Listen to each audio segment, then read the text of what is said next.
আসসালামু আলাইকুম। আলহামদুলিল্লাহ, আশা করি সবাই ভালো আছেন। তো আমি আপনাদের মাঝে যে বিষয়টা তুলে ধরবো, আসলে যে কোনো খামার করেন না কেন, ছাগল হোক গরু হোক, তার জন্য পর্যাপ্ত পরিমাণ ঘাসের খুবই দরকার। তো দেখেন আমি এই জায়গায় ঘাস লাগাইছি, এসব ঘাসের কাটিং, যে এখানে কিছু বোনা ঘাস লাগাইছি এই জায়গাতে। আর এই ঘাসটা দেখেন, এটা হলো আমেরিকান বিড। ঘাসের নামটা হলো গুয়েতেমালা বলে।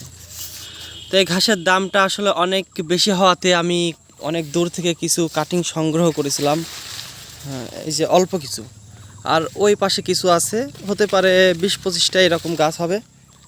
আর এইগুলা, আর এই ঘাসগুলা দেখতেছেন, একটা দেখেন যে প্রথম অবস্থায় মানে একটা কাটিং লাগাইছিলাম, কাটিং থেকে কি পরিমাণ ঝাড় হয়েছে। ঠিক আছে, এই ঘাসের নাম হলো স্মার্ট নেপিয়ার। আর বাদ বাকি ওখানে যেগুলো দেখছেন, এদিকে দেখছেন, সবই জারা ওয়ান। আপনারা ছাগল খামার করেন ঠিক আছে, তো গরুর খামার করেন, সবই চলবে, মানে ঠিকঠাক থাকবে যদি আপনারা ঘাস লাগাইতে পারেন। ঘাস ছাড়া যদি প্রফিট চান যে ঘাস ছাড়া আমি পালন করব, তাহলে দেখবেন যে বাৎসরিক শেষ হিসাবে দেখবেন যে আপনার আসলে অনেক টাকায় ড্যামারেজ, মানে লসের সম্মুখীন হবেন। তো এই জন্য বলি, এই দেখেন একবার কাটা হয়েছে, কি পরিমাণ ঘাস কুশি গজাইছে।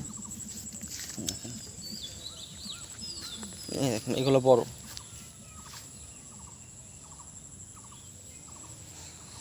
যাই হোক, ভিডিওটা বেশি বড় করব না, আমি সময় সাপেক্ষের কারণে আর কি ভিডিও দিতে পারি না। তো যেটুকু আমি সময় পাই হয়তো আপনাদের মাঝে টুকটাক করে ভিডিও দেব। সবাই আমার সঙ্গে থাকবেন, এই বলে শেষ করি। আল্লাহ হাফেজ।